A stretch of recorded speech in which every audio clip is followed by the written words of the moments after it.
Hello everyone. तो इस video में हम लोग बात करने वाले हैं Xiaomi ने एप्पल को पीछे छोड़ दिया है और क्या सैमसंग की कुर्सी है ख़तरे में number one position in world wide smartphone segment की। तो इस सब पे करेंगे इस वीडियो में चर्चा। तो जैसा कि मैं यहाँ पे अगर बताऊँ, आपको स्क्रीन पे भी दिख रहा होगा। तो क्वार्टर टू यानी कि क्वार्टर, सबसे पहले मैं समझा दूं कि क्वार्टर जो रिजल्ट्स आते हैं वो होते हैं 3-3 महीना के। तो एक साल में 4 होते हैं। तो बेसिकली सेकेंड क्वार्टर के रिजल्ट्स आ चुके हैं मोबाइल फ़ोन शिपमेंट्स के। तो वर्ल्ड वाइड जो है Xiaomi ने एप्पल को पीछे छोड़ दिया है और जो है Xiaomi के शेयर्स हो गए हैं 17%, और जिसमें ग्रोथ रेट है मोर देन 83% का।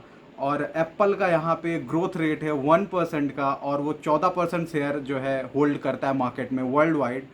और Xiaomi ने एप्पल को पीछे छोड़ के सेकंड पोजीशन होल्ड कर लिया क्वार्टर टू में वर्ल्ड वाइड। तो ये एक Xiaomi के लिए बड़ी न्यूज़ है, और यहाँ पे एप्पल के लिए तो मैं क्या बोलूँ, बट ये सैमसंग के लिए थोड़ा सा खतरा नज़र आ रहा है, क्योंकि सैमसंग की जो ग्रोथ है वो सिर्फ 15% है, और 15% के साथ साथ यहाँ पे उनके शेयर्स हैं 19% वर्ल्ड वाइड। तो 19% शेयर्स पे और 17% शेयर्स पे सिर्फ 2% का डिफरेंस है। तो मुझे लगता है अगर इस जो है ग्रोथ रेट के साथ, जिस ग्रोथ रेट से Xiaomi बढ़ रहा है जैसा कि 83% के साथ, तो मुझे लगता है थोड़ा सा क्रूशल टाइम आने वाला है सैमसंग के लिए। सैमसंग थोड़ा सा यहाँ पे पागल सा हो सकता है, क्योंकि अभी तक ये इंडिया में सिर्फ हो रहा था। इंडिया में जो है Xiaomi सैमसंग को पीछे कर रहा था, बट अभी वर्ल्ड वाइड Xiaomi जो है सैमसंग को पीछे छोड़ सकता है अपने आने वाले फ़ोन्स के साथ। और जैसा कि Xiaomi के फ़ोन्स आ रहे हैं, थोड़ा सा वो स्पेसिफिकेशन वाइज ज़्यादा सॉलिड होते हैं और बजट उनका कम होता है। तो उस टाइप से Xiaomi की अपनी स्ट्रेटजी है, सैमसंग की अपनी है, वो ब्रांड पे खेलता है, उसका यूआई ज़बरदस्त है और वो सारी चीज़ें हैं। तो देखने वाली बात होगी क्या क्या क्या इस दुनिया की जनता Xiaomi को फर्स्ट पोजीशन पे पहुंचा देगी। मतलब अभी तो 3 महीने और लगेंगे, नेक्स्ट जो क्वार्टर का रिजल्ट आएगा ये जुलाई का है।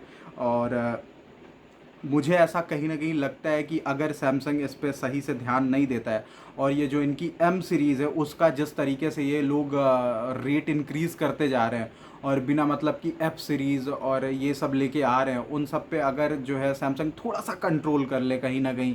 मतलब अगर एम सीरीज़ आ रही है तो एफ़ की क्या ज़रूरत है, वो ज़बरदस्ती फ्लिपकार्ट पे के लिए वो सब कर रहे हैं। खैर वर्ल्ड वाइड अलग सीन होगा। ए सीरीज़ पे भी जो रेट का हाइक है ना, मतलब वो बहुत ज़्यादा इंक्रीज देखने को मिल रहा है। अगर इंडिया की बात करें स्पेसिफिकली, तो मुझे पता है ठीक है टैक्सेस वगैरह बढ़े हैं, बट जो इनकी सीरीज़ होती थी, मुझे याद है जो A15 वगैरह आता था वो 15,000 के आसपास कहीं ना कहीं होता था, और 12-13 के आसपास A20 वगैरह आते थे, या A30 उस हाँ A30 आता था। बट अभी जो सीन हो रहा है, A13 भी समझ आता है 15 के आसपास। A20 का जो लाइनअप है, जो 21 और 21S या 22 आएगा, वो 15 के आसपास कहीं ना कहीं आ रहा है। और A52 आप देख रहे हो, इंक्रीज देख रहे हो, 26,000 के आसपास पहुंच चुका है वो फ़ोन। तो और A70 जो इनका आता था वो एक टाइम पे 22,000 23,000, फिर वो 25, अब 30 का।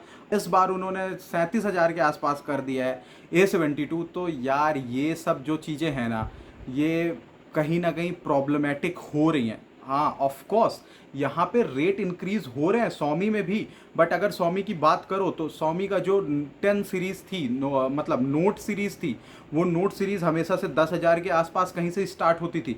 अभी जो टैक्सेस वगैरह बढ़े इंडिया में, तो वो 12,500 के आसपास कहीं ना कहीं स्टार्ट हो रही है। बट उतना हाई जो है उस पर जो है इन्फ्लुएंस नहीं है रेट को बढ़ाने का, कि नोट 10 सीरीज़ ही वो शुरू कर देते 15 के आसपास से, तो प्रॉब्लम क्रिएट हो सकती थी Xiaomi के लिए भी। तो वो चीज़ें अगर सैमसंग थोड़ी सी देखेगा, जैसे एम सीरीज़ है तो M21 वगैरह जो है ना 12,000 के आसपास थे कहीं ना कहीं वो।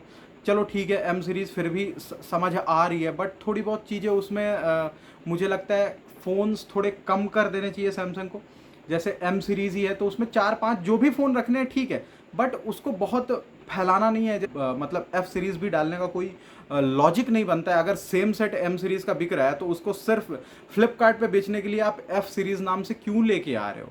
एम ही थी ना तो वो काफ़ी थी। एम आपका ये था कि जिन लोगों को ऑनलाइन पे पैसे सेव करने, उनके लिए प्लास्टिक बिल्ड वगैरह से आप दे रहे थे अच्छी स्पेसिफिकेशंस।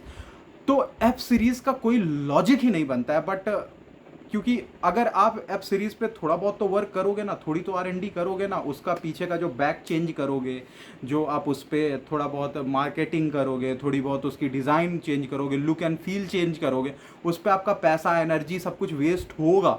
तो बजाय उस चीज़ को करने के आप एम सीरीज़ को और बेटर कर सकते हो और रेलिवेंट कर सकते हो लोगों के लिए, जो कि ज़्यादा बिके उनके पास। और सेम सिमिलर थिंग ए सीरीज़ भी अगर बिक रही है ना, तो ए सीरीज़ में आप ट्राई करो कि जो और भी सेट है, जैसे A32 है, बिक ही नहीं रहा है। अब A32 यार 22,000 के आसपास आ रहा है।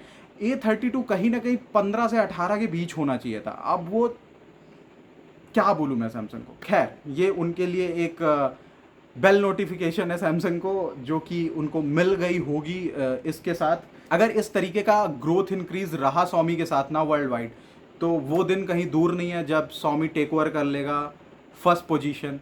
तो सैमसंग मुझे लगता है इस समय थोड़ा सा वरिड होगा इस सिचुएशन को लेकर के।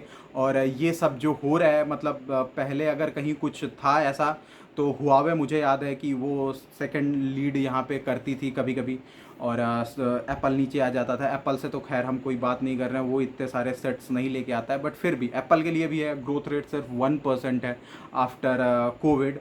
बट देखते हैं क्या होता है, कैसे होता है। और कहीं नहीं जा रहे हैं हम सब, 3 महीने और देख लेते हैं वेट करके, तब देखते हैं कौन आता है फर्स्ट पोजीशन पे। तो सैमसंग को लेकर के मेरा यही रहेगा, आपका वन यूआई ज़बरदस्त है, आप उसको बेहतरीन तरीके से यूज़ करो। अपना ब्रांड नेम आपका ज़बरदस्त है, लोग ब्लाइंडली ट्रस्ट करते हैं, सभी चीज़ें A1 है। बस ये आप जो ये खचड़ बचड़ फैला रखी है ना, उसको थोड़ा सा समेट के अगर आप कोशिश करोगे तो you will win the show. और खैर, ये वीडियो वहाँ तक पहुँचे या ना पहुँचे, by the way I am a big fan of one UI, और वन यूआई 4 वगैरह भी आ रहा है, उसके लिए मैं एक सेपरेट वीडियो लेके आ रहा हूँ। तो अगर आपको ऐसे ही ढंग का कंटेंट देखना पसंद है, then please subscribe to my YouTube channel, and thank you so much for watching. अगर आप पुराने सब्सक्राइबर हैं, then please press the bell icon, ताकि मेरे व्यूज़ थोड़े ज़्यादा आ जाएँ। और अगर आप नए हैं, अगर आपको ये सब पसंद है, तो please like, share and subscribe. और इसी के साथ अपना ख्याल रखें, अपने आसपास वालों का ख्याल रखें, हंसते रहें, मुस्कुराते रहें। Bye bye, take care, good night.